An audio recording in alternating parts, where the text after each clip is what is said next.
وكل مجاهد لله بأهل البدر يا الله.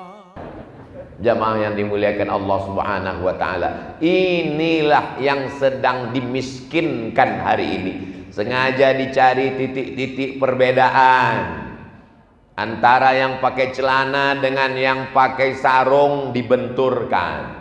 Antara yang pakai jubah dengan yang pakai kain sarung. Ini yang pakai jubah ke Arab-Araban, ini yang pakai sarung terlalu tradisional. Padahal antara jubah, sarung dan celana sama-sama menutup aurat.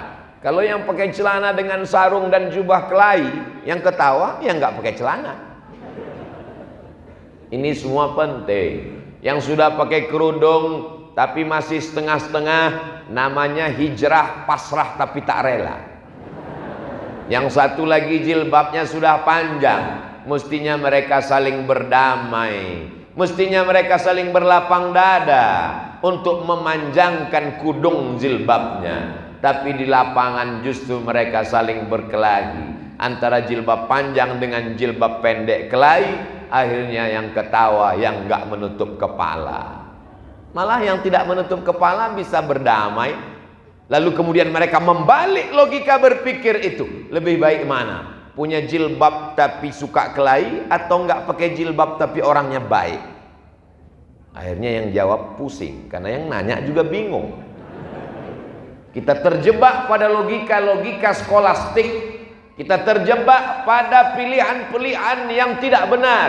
Pilih mana? Antara orang yang pakai jilbab suka ngaji tapi suka bicara aib orang lain, atau orang yang tidak pakai jilbab nggak suka ngaji tapi baik. Dia lupa bahwa standar baik dalam Islam yang pertama adalah ya ayyuhalladzina iman, standar kebaikan.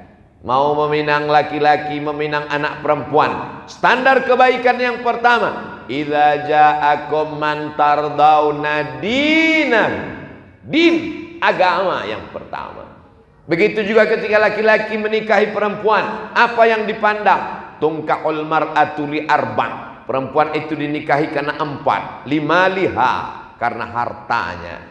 Li hasabiha, karena nasab keturunannya. Li jamaliha, karena kecantikannya. Li diniha, karena agamanya. Di akhir hadis itu apa dikatakan? Fazfar bidzatid din, pandanglah karena agama. Sekarang dibolak-balik logika berpikir itu. Jangan tanya agamanya apa, yang penting baik. Maka kita tetap sekali Islam tetap. Tapi bukan berarti setelah pulang dari pengajian ini lalu kita membakar, menghancurkan. Tidak demikian. Islam ini paling siap untuk bertetangga, berteman dan bersahabat dengan saudara yang tidak seakidah. Seandainya mereka tidak mengusir kamu, tidak membunuh kamu, la yanhakumullahu 'anil ladzina lam yuqatilukum fid din, selama mereka tidak memerangi kamu, walam yukhrijukum min diyarikum, mereka tidak mengusir kamu, antabarruhum, berbuat baiklah kepada mereka, wa tuqsitu ilaihim, bersikap adillah pada mereka. Jangan ajari umat Islam tentang toleransi. Mengajarkan tentang buat telur asin silakan. Tapi tentang toleransi, Islam ini bukan agama kemarin sore. Islam ini 14 abad pernah bertetangga dengan non-muslim. Di Madinah, Yahudi Bani Nadir, Yahudi Bani Quraizah, Yahudi Qainuqa, Yahudi Khaybar. Pindah ke Mesir. Di Mesir ada Kristen Ortodok Koptik. Pindah ke Lebanon. Di Lebanon ada Kristen Ortodok Maronit. Pindah ke Turki. Di Turki yang berkuasa Konstantin. Tapi mereka datang dengan penuh kedamaian. Karena agama mereka adalah agama yang berdasarkan keselamatan. Namanya Islam. Dan Tuhan yang disembah namanya adalah Allahumma antas salam. Tempat tinggalnya nanti di surga bernama wa adkhilnal jannata daras salam. Namanya muslim. Tiap hari dia berkata, inna salati wa nusuki wa mahyaya wa mamati lillahi rabbil alamin. La syarika lahu wa bidzalika umirtu wa ana minal muslim. Berserah diri kepada Allah. Siapa itu muslim? Man salimal muslimun min lisanihi wa yadi. Selamat orang lain dari lisannya, selamat orang lain dari tangannya. Tangannya tidak kasar, lisannya tidak keras.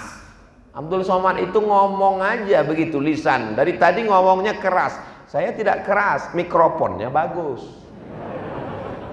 Kadang orang tidak bisa membedakan mana yang keras, mana yang tegas. Saya tidak keras. Belahlah dadaku, akan kau temukan sutra halus lembut di sana. Jamaah yang dimuliakan Allah Subhanahu wa taala. Poin yang pertama yang ingin Al-Faqir Abdul Somad sampaikan, bahwa yang terpenting di antara semua adalah berjamaah. Alhamdulillah, mengajari orang Garut berjamaah itu sama dengan mengajar itik berenang. Mereka adalah orang-orang yang berjamaah. Abdul Somad bisa datang kemari kan karena mereka sudah berjamaah. Lalu Abdul Somad menceramahi tentang jamaah, mubazir. Lalu apa yang perlu kita jaga? Inna syaitan qad ya'isa an ya'budahul musallun. Setan sudah putus asa menggoda orang Garut. Sudah putus asa. Begitu dia tahu, ini orang mana? Dari Garut. Aku putus asa. Walakin akan tetapi fit tahrish, dia tanamkan bibit-bibit permusuhan, gesekan-gesekan api kecil. Makanya ini lalang kering. Kalau ada gesekan api kecil, cepat-cepat dipadamkan. Dengan apa? Tabayyun. Dengan apa? Klarifikasi. Dengan apa? Pertemuan-pertemuan. Dengan apa? Ngaji bareng, duduk bersama. Kalau kelihatan wajahnya cemberut, nanya, ada apa guys? Mau dibawa kemana hubungan kita ini? Tapi sekarang susah kita mau ngelihat wajah orang cemberut. Kenapa? Pakai masker. Ustadz kok nggak pakai masker? Nggak ikut protokol kesehatan. Dari tadi masker nggak dilepas. Nih. Supaya apa? Jangan ada percik-percikan. Abdul Somad tidak ikut protokol kesehatan. Nih. Kenapa nggak dipasang di mulut? Kalau dipasang di mulut, nanti di layar itu wajahnya nggak jelas. Orang berbisik, apa iya nih Abdul Somad? Perasaan enggak. Jadi semua percikan-percikan itu mesti dihilangkan dengan apa? In ja'akum fasiqun, kalau datang orang bawa berita binaba'in fatabayyanu. Tabayyun dari kata bayan, dari kata tabyin, dari kata tabayyun, artinya jelas. Karena sekarang banyak yang jelas tidak jelas, yang sudah jelas dibuat tidak jelas, karena ada orang-orang yang cari makannya dari tidak. Kalau jelas dia nggak dapat makan, maka dia sengaja membuat yang jelas menjadi tidak jelas. Supaya apa? Supaya orang salah paham. Karena kalau orang paham dia nggak makan, dia makannya dari orang gagal paham. Makanya ceramah saya alhamdulillah sampai hari ini semuanya terbuka. Tidak ada yang tertutup, bisa diakses. Jangan tonton dari video yang sepotong-sepotong. Tonton dari A sampai Z, dari awal sampai akhir di channel Ustadz Abdul Somad Official. Subscribe, like, share, and comment.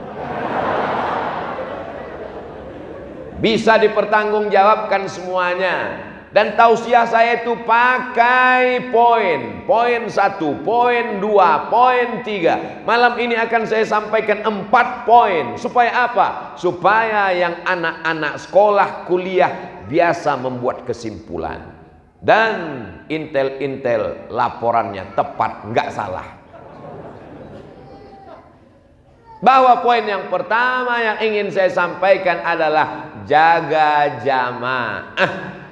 Jamaah sholat sudah melimpah ruah sampai masjid nggak muat, sampai anak muda naik ke atas atap. Jamaah ibu-ibu melimpah ruah sampai ke belakang. Tapi jamaah mengentaskan kemiskinan, jamaah mengentaskan ekonomi umat. Masalah sholat diperdebatkan antara kaki kelingking ketemu apa enggak, nempel apa enggak, capek deh. Masalah kaki celana ke atas ke bawah dipotong apa tidak, khilafiyah. Ada yang kita sepakat, apa dia? Ketika tetangga kelaparan maka kita tidak sempurna keislaman. Tidak ada khilafiyah tentang itu. Betul? Tapi di Garut semua sudah terselesaikan. Tadi datang anak muda membawa sendal dan sepatu, ngasih tahu, hai Ustadz Abdul Somad, ini program dari Garut, sendal dan sepatu dari kulit lembu asli Pak Ustadz. Dalam hati saya, betul. Dan satu sepatu ini akan membantu hasilnya untuk pondok-pondok pesantren yang tidak mampu. Hebat apa tidak hebat nih Garut? Hebat, produknya jalan. Orang sibuk sekarang kena PHK, dirumahkan akibat dari Covid. Berharap Covid selesai dengan 2 kali vaksin. Ibunya datang, Omikron. Tidak pernah selesai. Tapi orang Garut tidak sibuk memikirkan itu. Dia berpikir bagaimana supaya pondok pesantren terbantu, bagaimana supaya orang tidak dapat kerjaan punya kerjaan. Akhirnya tetap makan sapi, kulit sapinya dibawa ke pabrik buat sepatu, hasilnya tidak dinikmati sendiri. Dan tanah yang subur, cantik, indah ditanami kopi, kopinya dijual, minta endorse sama Ustadz Somad. Saudaraku dimanapun berada, kabar gembira bagi penikmat kopi. Minumlah kopi dari, selama ini dari kecil saya, yang tahu saya Garut ini cuman dodol. Ternyata sendalnya, sepatunya, jaketnya, kopinya luar biasa. Lain sumber daya alam, lain sumber daya manusia. Manusianya juga luar biasa. Berjamaahnya luar biasa. Menjaga ini jauh lebih sulit. Tapi insya Allah saya yakin dan percaya Allah akan menurunkan pertolongan dengan berjamaah. Nasrum minallah, pertolongan Allah, wa fathun qarib, kemenangan dekat. Kenapa? Karena berjamaah. Idza jaa nasrullahi wal fath, kalau sudah datang pertolongan Allah dan kemenangan, wa ra'aitan nasa yadkhuluna fi dinillahi afwaja. Ada saja anak-anak muda yang tua, layu, kering, kuning, mati, tumbuh padi yang hijau. Setelah itu padi menguning, dipanen, jadi gabah, jadi beras, habis, tumbuh padi yang baru. Patah tumbuh hilang berganti, hilang satu tumbuh 1000. Ini anak-anak muda. Acara ini terwujud karena persatuan anak muda yang didukung oleh orang tua. Di tempat lain anak muda sama orang tua kelahi. Anak muda buat baleho, yang muda, yang berkarya, yang tua tersinggung. Akhirnya tidak mensupport. Tapi di tempat kita yang tampil tadi memberikan kata sambutan adalah anak muda. Tapi anak muda sadar dia punya guru, maka dia sebutkan, alhamdulillah saya mendengar guru saya Kiai Cecep sudah hadir. Gurunya di belakang. Saya heran kok dia tahu. Berarti ada yang kirim WA. Menghormati orang tua ini penting, karena sekarang ada orang tua yang tidak siap dengan anak muda yang tampil karena kehilangan pamor. Berapa banyak ketua masjid nggak mau diganti sampai malaikat Israel yang datang. Berapa banyak imam padahal hurufnya sudah nggak jelas lagi, nggak mau. Tapi di Garut saya tidak mengajar Saya justru belajar, dan pelajaran ini yang saya ceritakan dari persatuannya, dari ekonomi umatnya, dari produknya yang memperhatikan pondok pesantren. Ini masalah-masalah yang tidak ada ikhtilaf di dalamnya. Laisa bil mu'min, tidak diakui keimanannya. Siapa itu? Alladzi yabitu syab'anan, orang yang sanggup tidur dalam keadaan perut kenyang. Wajaruhu ila jambihi ja'i'un, tetangganya kelaparan. Itu tidak ada ikhtilaf. Masalah kunut subuh, mazhab Syafi'i berkunut, mazhab Hanafi dan Hambali tidak berkunut, mazhab Maliki berkunut tapi sebelum rukuk, mazhab Syafi'i berkunut setelah rukuk. Ustadz Somad tergantung imamnya. Jadi Ustadz nggak mau jadi imam. Kenapa? Batuk. Paling enak jadi makmum, tanggung jawabnya ringan. Oh kalau gitu Ustadz tidak mau bertanggung jawab, Ustadz yang meninggalkan tanggung jawab. Setiap masjid sudah ada imamnya, imam rotib. Kenapa kita kegatalan jadi imam? Kalaupun datang orang kemari hebat luar biasa, maka yang berkuasa tetap imam rotib. Maka dia yang maju ke depan. Kemarin saya khutbah Jumat, ditanya siapa imamnya? Silakan imam tetap yang maju ke depan. Kenapa kita mesti maju menjadi imam? Saya tidak mengerti apakah masjid ini pakai usolli atau tidak.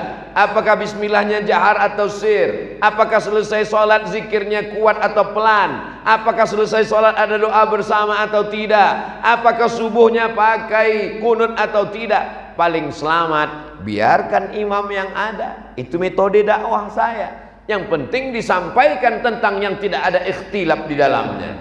Ayat Al-Quran, hadis Nabi, pendapat para ulama. Adapun tentang masalah yang berbeda dalam masalah fikih, nata'awan fi mattafaqna wa nata'adzar fi makhtalafna. Pada perkara yang kita sepakati mari kita amalkan, yang kita berlapang dada ketika melihat perbedaan, mari berlapang dada menerima perbedaan. Setuju? Yang enggak setuju enggak apa-apa. Saya biasa berbeda dengan orang lain. Jamaah yang dimuliakan Allah Subhanahu wa taala. Ini yang pertama, penting berjamaah. Yang kedua, setelah berjamaah ngumpul, targetnya apa? Ada target yang mau dicapai. Target kita apa? Oh, targetnya sekedar masjid penuh. Sudah.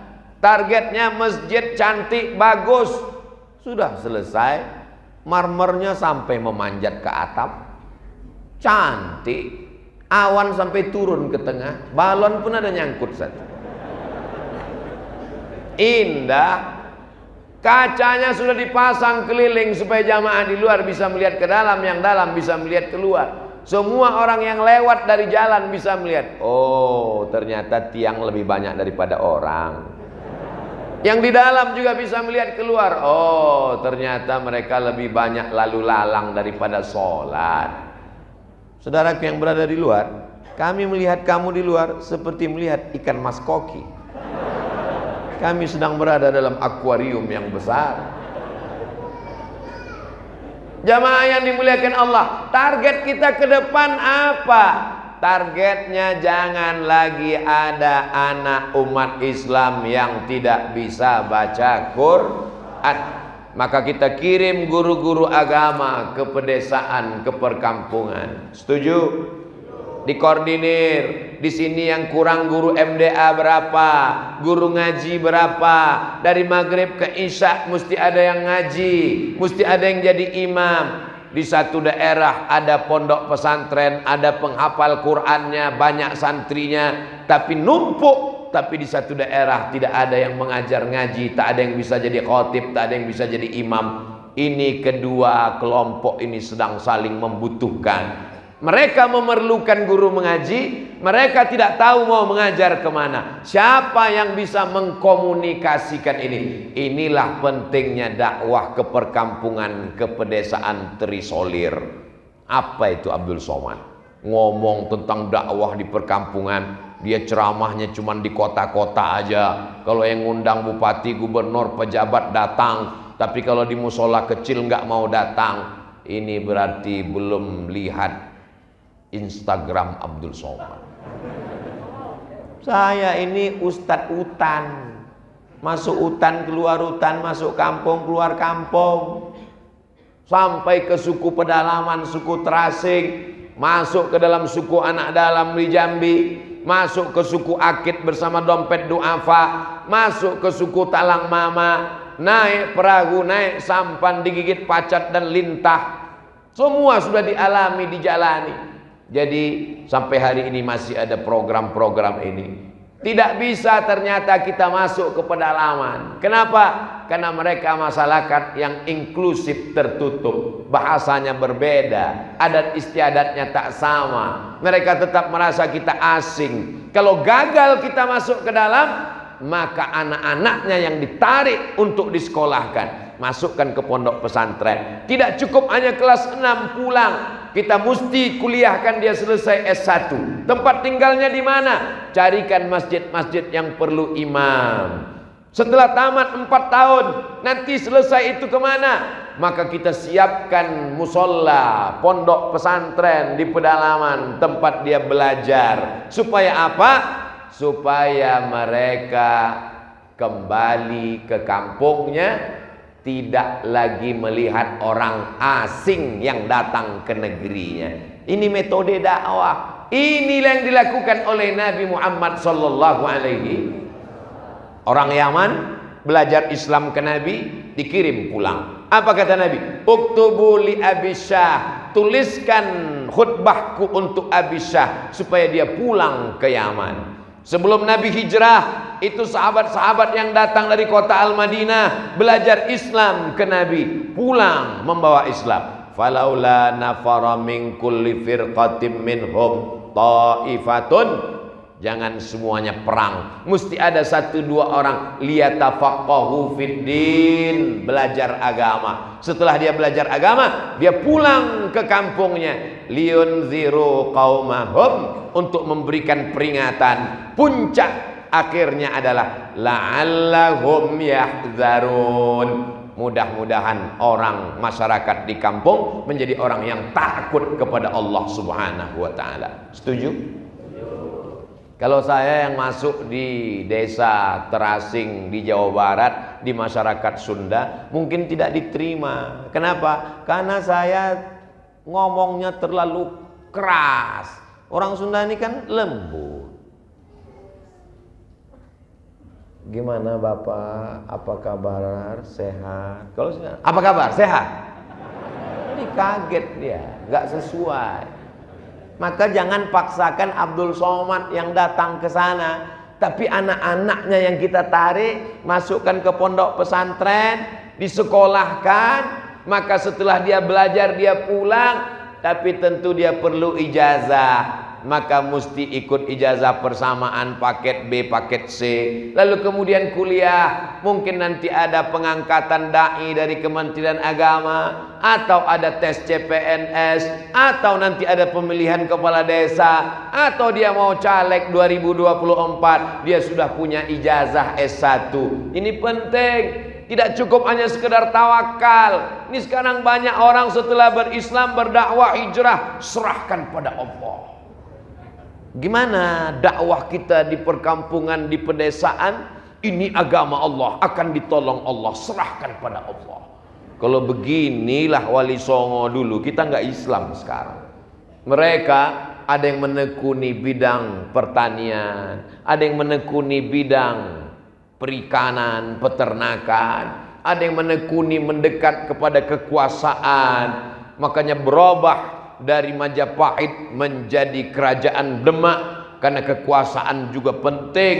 Kenapa? Karena Islam ini tidak bisa dilepaskan daripada ati Allah wa ati'ur Rasul wa ulil amri minkum. Ini adalah kerja keras kita bersama. Saya yakin dan percaya melihat anak-anak muda dan support dari para alim ulama, insya Allah anak-anak saudara-saudara kita yang berada di tepi gunung, yang jauh, yang terisolir, karena mereka punya program yang luar biasa, masuk ke pedalaman.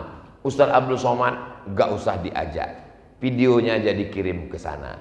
Mereka sudah kenal, tapi di sebagian tempat saya datang juga. Ini yang kedua, bahwa setelah berjamaah mesti jelas targetnya kemana. Yang ketiga, jangan merasa orang itu tidak berdakwah hanya karena dia tidak ceramah.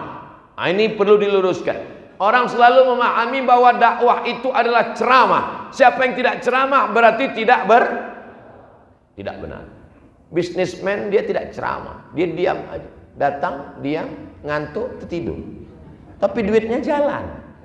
Dia sedang berdakwah, tapi dakwahnya adalah dengan uang. Penguasa dia tidak perlu berceramah, dia tidak perlu khutbah, dia tinggal tanda tangan 20% untuk pendidikan, APBD, APBN disalurkan untuk sekolah tahfiz Quran. Setuju? Yang setuju penguasanya.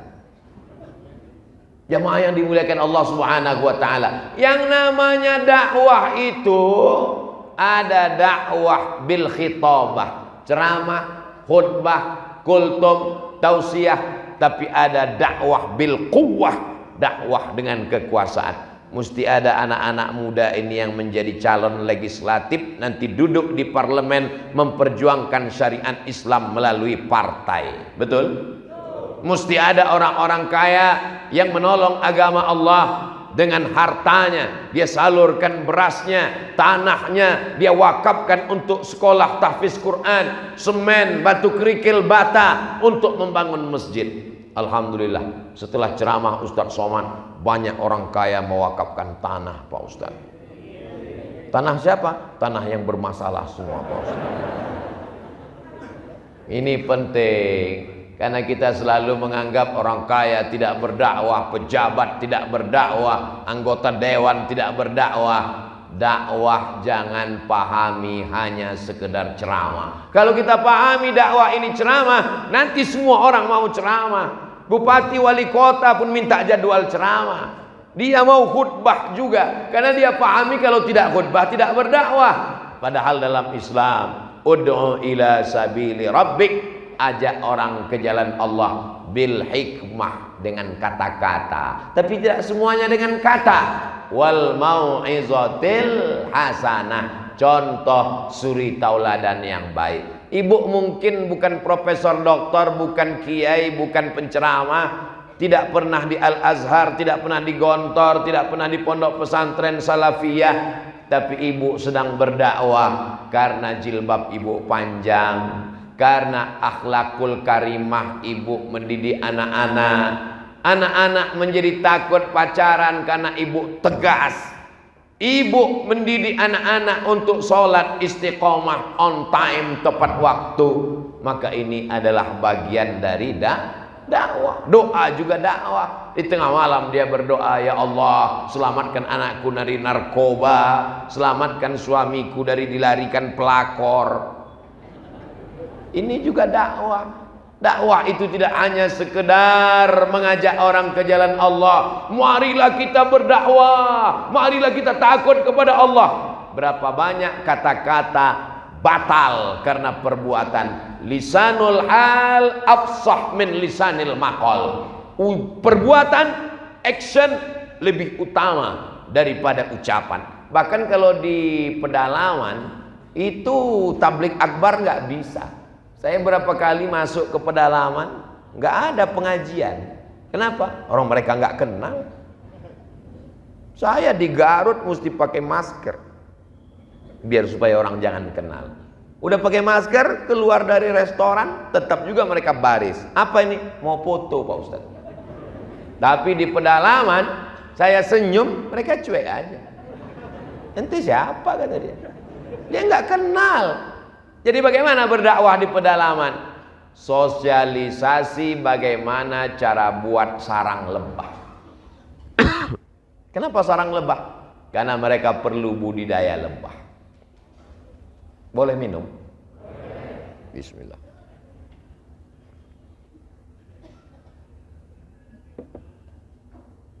Ada suara saya di belakang. Di pedalaman justru yang ampuh adalah dokter-dokter. Makanya kami masuk ke pedalaman membawa Bapak ibu dokter perawat, cek kesehatan gratis. Ibu-ibu hamil gratis. Khitan gratis. Makanya kalau ada adik-adik dari fakultas kedokteran, buat dakwah pedalaman, khitan gratis. Daftarkan anak dan suami Anda. Ini lebih bermakna. Kenapa demikian? Karena di dalam mereka tidak mengenal ceramah. Tapi begitu diadakan acara pengobatan gratis di halaman masjid, sahabat-sahabat saudara kita senegara NKRI, tapi tidak seakidah, masih animisme, masih menyembah pohon kayu, batu dan hantu, mereka datang mendekat ke masjid. Ketika masuk waktu sholat, mohon maaf Bapak Ibu, kami sholat dulu ya. Mereka duduk, selesai. Mereka bawakan kita kelapa untuk minum. Dia tahu kita tidak minum dari tempat mungkin bekas khamar, lalu kita minum air kelapa. Dia bawakan kita ikan hasil tangkapannya. Dia tahu kita makan ikan, tidak yang lain karena haram. Dia tahu, mengerti. Mungkin bapak-bapaknya tidak bisa lagi diceramahi, tapi anak-anaknya, dakwah melalui anak-anaknya. Ini penting, karena banyak orang menganggap si Anu itu tidak berdakwah. Ngapain jauh-jauh ke Kairo? Pulang dari Mesir nggak pernah ceramah. Dia di mana sekarang? Dia buka trapel haji dan umroh. Itulah Pak Ustadz, nggak pernah ceramah. Loh, dia memang nggak ceramah, tapi hasil dari trapel haji dan umrohnya, dia berangkatkan imam-imam, khotib-khotib, guru ngaji. Dia berikan santunan. Ada bupati wali kota yang tidak pernah ceramah, tapi dalam programnya memberikan santunan tiap bulan pada penggali kubur.